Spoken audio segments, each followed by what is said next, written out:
Alright, this is the next set of pins that we're going to cover on the video. We've got a variety of pins from all over the world, I'm guessing. And I'll go ahead and have Mike tell you about each one of these. Especially this EZ pin that I picked up, and I think it weighs 5 or 6 pounds or something. Yeah, the EZ Pin. What's the story on that guy? So, this guy is made in San Leandro, California. It's not made anymore. I remember I had the permit list from the American Bowling Congress. This one's permit 73. And I'd always read the name, and it was made by the Easy Roll and Wheel Company. And then you got the eagle on the back. Okay. And I thought, what the hell does this pin look like? You know, because I'd never seen one. Well, lo and behold, a week later, one pops up on eBay. This is it. So, glad that I saved the birthday money Mom and Dad gave me, because that's what bought this. Wow. It wasn't used very much. It has a few dings in it where it got hit.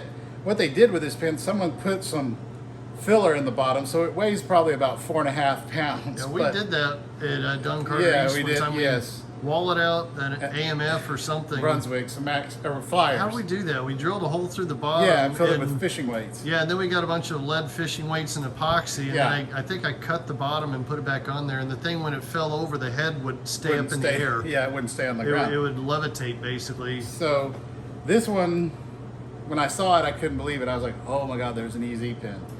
And so they're not supposed to weigh that much. They're not supposed to weigh that much, no. But it's got the red diamonds around the neck instead of a crown or stripe. That's so it's cool. kind of peculiar. And it's got the, as I say, the nuclear energy looking, you know, stuff around there. But yeah, it's out of San Leandro, which is up near San Francisco. Any idea when you think that might have been made? Probably the mid-60s. Mid-60s. And I don't know when they went out of business. You know, a lot of these regional pin companies, when the bowling business kind of went bust, a lot of the pin companies went bust with it. Right. Now we're going to get into kind of some foreign made, Japan, so forth. This is a Mitco Action. It's made by the, Red Eagle. It's made by the Mitsubishi Corporation. I don't think any relation to the cars or the appliances, but Mit, as in Mitsubishi Co. That's how they came up with the name Mitco. What permit number is this? that? This one is permit 312A. Okay. So this is a late one. I mean, this one was later on. 70s maybe? Probably, yeah. But it's kind of got a peculiar, interesting label. Some people say it looks like a fish, but you know, but whatever. So that it's I don't know if it was made. See if it says it was made in. It does not say. Oh, it says made in USA. So interesting. Funny name, Mitsubishi Company, but it says made in USA. Kind of backwards. Yeah. Oh, this is a good one. The Bravo pin. This is a Japanese-made pin. As you can see, there's the company name. I'm not going to try to pronounce it. Yeah, remember, didn't we find some we found back in the Fisher, 80s? Yeah, Fisher, but they Texas. were like already the coating had split on it or something. Yeah, and these are Japan Bowling Congress approved. So all those pins have that circular red label. Oh, wow. And so what year do you think that might have been? Probably the late 60s, 70s. Okay. Yeah, and there was actually, this pin came from California. There was a bowling alley, Highland Park Bowl, also known as Mr. T's Bowl. Is that the big one in LA? The old one? That the old one. Yeah. And it used to have 8230s and masking units like your AMF there. And anyway, he had a bunch of old pins, and I wish I could have gone through there, but it didn't happen. But he had a lot of these. And if you look at Throw Mama from the Train, the movie with Danny DeVito, the bowling scene is filmed in that bowling alley. Oh, wow. Now so, I know. Then you've got another Japanese-made pin called a Kennedy. Not a very Japanese name, but nonetheless. But if you look, it's made by the Daiichi Kasai company. So, whatever that is. But anyway. What do you have on the back of that? On the back, you got the Japan Bowling Congress approved. Is that wood? No, it's plastic coated. Okay. Yeah, it's just kind of got a little crazing going on. What year do you think that is? Probably the same, 60s, 70s. Okay. And then another Japanese-made pin, the Daiichi Pin. Again, this is made by the same company as the Kennedy Pin, Daiichi Kasai. And this says Nagoda, which I guess is a province or a town in Japan. Yeah. And then of course it's got the Japan Bowling Congress permit. It looks a lot newer. Yeah, it's. What about what is that up on the neck? Is that Well, anything specific? I don't know. It's just a glitch in the coating, like I the. meant the little Oh, circles there. I don't know what that is. Like I'm a not quite sure. Okay. I saw some. There were some of these on Joust. If you're interested, there were. Yeah. Which is the Japanese version of eBay. Huh. And it was like 6 of them. So, the Ace Top pin, another Japanese pin, I like that one.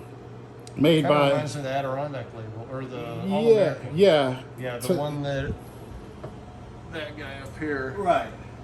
This one, yeah, it's Tasai Kako Company Limited, It's made the in same Japan. Logo on the back. Yeah, same logo on the back, a different permit. This is permit number 3.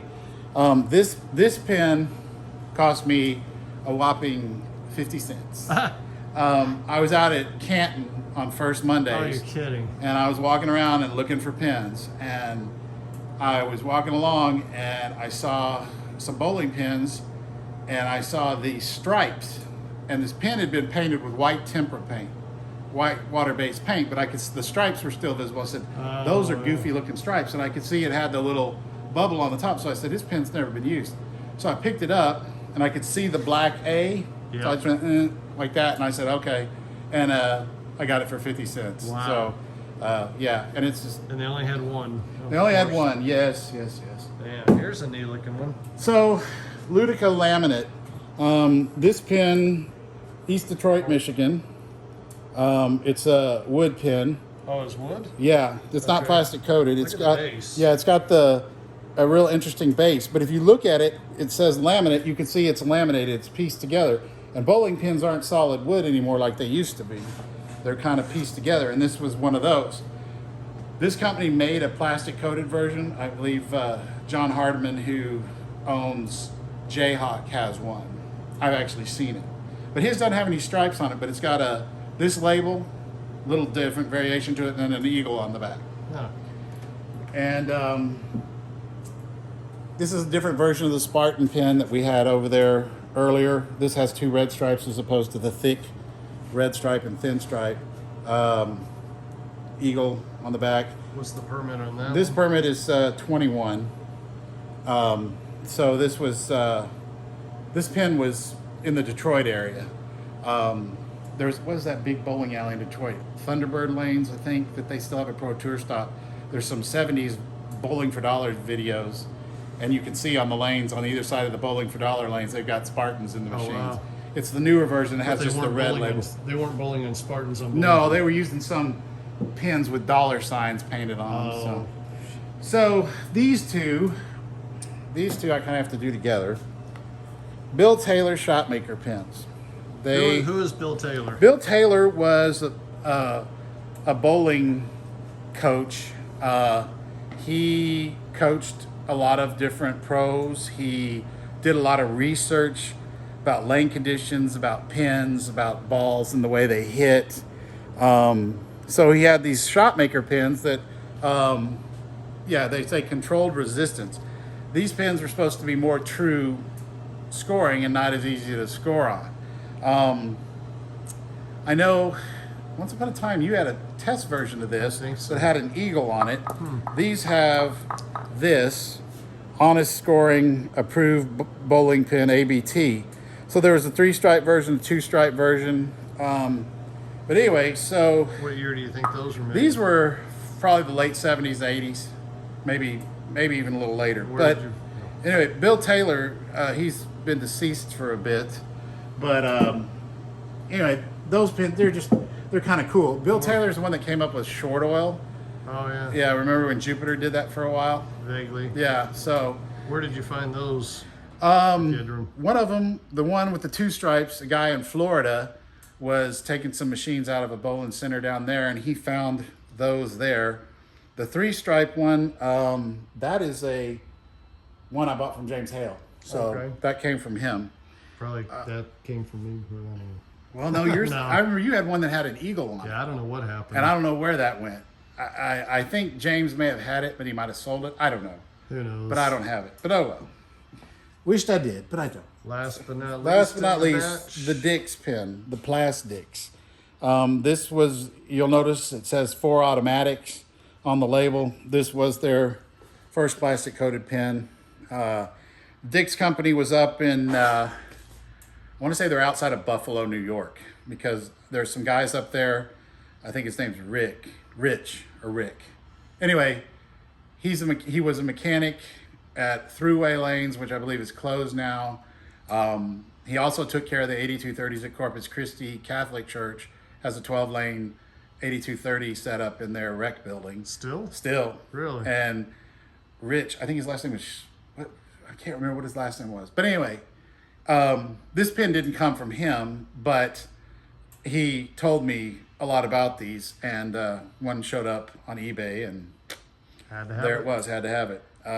Sometimes, eBay, you get lucky, and, if you get on there and you may see something, buy it now for $20, and, you can get it before everybody starts bidding it up. Right. But some pins, like the EZ pin, that was one of those that I had to wail on it at the last 5 seconds and say, okay, I'm going to hit it for everything I'm willing to spend on it. And if it goes past that, then it's not meant to be. It didn't happen. And then the EZ pin, a couple of years later in California, I was at King Richard's Antiques in Whittier and was walking through and not even looking for bowling pins, looking for something entirely different.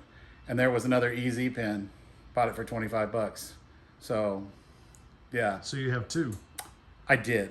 Oh. I sold the other one. Oh. So, yeah. Okay. So anyway. Well, good. Well, yeah, that's the second installment in what's in Mike's pen collection.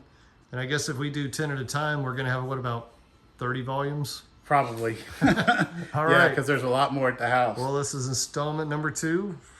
Number 3 will be coming up later on.